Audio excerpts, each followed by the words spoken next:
Welcome to Ahmed's 2 Cents. Today we are going to discuss this topic. Can I get admission in USA universities without TOEFL and IELTS? I have faced this question in many places such as Facebook groups and especially when I was delivering lecture on higher education in Pakistan, and students asked me this question: hey, if we can get admission without TOEFL or IELTS, we don't want to spend money and prepare ourselves as well and waste the time. So that makes sense. Sometimes people are working, even they don't want to spend time on TOEFL and IELTS and waste their money and time to take this exam before they apply for admission. So I'm going to break this video in 3 parts: my own experience, and we will do some web search and show you if it is possible or not, and the third one we will talk about IEP. Now there are 2 possibilities. You can get the admission in some schools, and there are schools they will say big no. So depending upon some situation with your background, there are possibilities you will be able to avoid this TOEFL or IELTS tests, and you can get admission without them. Now first of all, I'm going to go ahead and show you guys here the school where I went. I went to New Mexico Highlands University. This is one of the small university in a very remote area in New Mexico. That's the last state border to the Mexico, and that's where I got the admission. I like this university very much, and when I applied, they asked me, okay, do you have TOEFL or IELTS? So I told them I have done my studies, BS engineering in electronics, and all the courses were taught in English. So I have done 4 years. Actually, I had done 6 years because our HSC or FSC was 2 years, and that was also in English. And I have done bachelor's, that was also in English. So they asked me, okay, can you get the medium of instruction letter from the college where you did your bachelor's? So I went to the college. I asked them, can you write me a letter which states that okay, all the courses I took in engineering, they were taught in English. So they wrote the letter. So I provided that to the school, and the school accepted me. So that's how I did not even take the IELTS or TOEFL course or test and got admission without that. So you see here, applicants holding citizens in country where the English language is official language and the means of instruction. So I use this part. In Pakistan, if you go to the Pakistan and say what is the official language of Pakistan, I just googled it and say Urdu and English. So it is not only English, but we do study most of the courses, and pretty much a lot of schools nowadays they start teaching English from grade 1 and all the way to their graduates and master programs.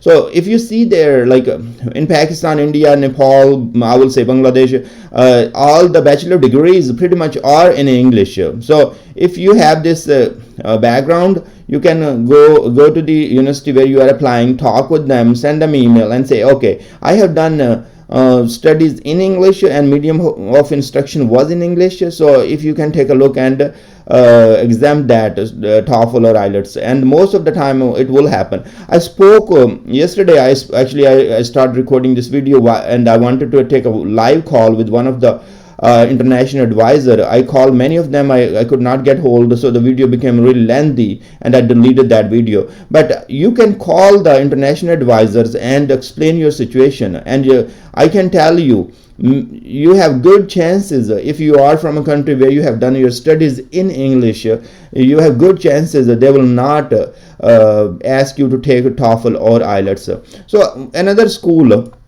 I went here, UNC, that's the University of North Carolina at Chapel Hill, and I started reading their requirements. So I went to the international admission requirements, and here they need TOEFL. So we are covering the this topic right now, web search. So I did some web search. That's what I'm trying to show you, like how I went through the things, and then from there I tried to keep searching. They are saying we do not waive the score requirement based on the grades in English courses at SAT, ACT scores. If you have lived in an English-speaking country or have attended an English-speaking school for more than 6 years, we may waive the requirement. So that's a very solid point, especially students coming from Pakistan, India, Bangladesh, Nepal, and other countries where their HSC or their FSC and their bachelor degree that's done in English, so they can always go to school and explain them. So you see that you have these type of schools, they will say, okay, if your medium of instruction was English from last 4 years or from last 6 years, you are good to go. Now let me go to another one and show you here. These schools are good schools. Like, I'm not going to the very bad schools like, oh, they don't have these are the worst school on the earth. No, these are Virginia, University of Virginia. You can check the grading. These are in really good schools, and the UNC is a good school, and NMHU is a small, but it's a good school for me. I like that very much. Like, there are 4,000 to 5,000 students, so it's a small remote area. But these schools I'm talking about, UNC, it has maybe 20,000 something students. It's a big school, and the University of Virginia is also a big school. Now, if you go here, and I'm looking at their MBA program, so international applicants, see here, and now right here, not required. Candidates who has received their bachelor degree from a university where the medium of instruction was English are not required to take an English language assessment test. So that's a great news. Somebody want to do MBA, they can go and take a look for the requirements for international admission, and from there they can search and take a look. Oh, here is the school that does not require me to take TOEFL or IELTS. So that's great. And here, when I was saying one of the things, applicants holding citizens in country where the English language is an official language. So what are those countries? So I searched and I found those countries. So here, these are the countries. So you have Australia, Canada, and all different countries. But Pakistan or India or Nepal or Bangladesh, I don't see those countries right here. So that's one of the things. These people from these countries, they do not need to excuse me, they do not need to take IELTS or TOEFL. Excuse me. Now, but and again, I told you guys here, I showed you where if you have done your studies in English, especially bachelor degree or all the way high school, so you can always explain to the international advisors, and they will make decision. One more thing I would like to talk about that here. When you are applying for the admission in US, don't think they are doing favor to you. They are making business. That's a school is a business. So let's say if I will right now, I'm going to go ahead and say universities in North Carolina.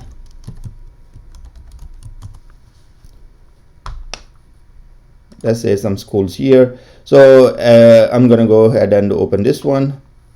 Now, right here you see 94 their budgets, and there are whatever you can see all the numbers, and you see how much money they spend. So if you can further go and dig into their budgets and how much are that. So let me say that if you have 100 international students, and each student is going to pay $10,000 a year. So think about the money the school is going to make. So schools, they need the money to hire the faculty. They need to have money to run the school. So schools are going to do their best most of the time to give you admission. They are not going to be like, oh no, we don't want to give you admission, we have enough applications there. So they always try to give you admission because the fees are higher for international students, and it's a good way to make some money for the school to run their operations. So they are very cooperative, and if you call the international, they always think about, they have a separate offices for you guys, such as say called international office. So they have international advisors. They go to other countries even and try to get the students from there. They do go to exhibitions, and their goal is to get more students. So it helps schools to make some extra money to run their operations. Now this is that's how I would do. Like if I need to go somewhere. Let me do one more thing. If I'm here, let me go back here. Now, Appalachian State University, if I'm here, I'm going to open their website, and this is how I start searching the schools like which do not need TOEFL or IELTS. I open any school which I'm interested in, and they have search. Every school pretty much website has the search. So you write a TOEFL,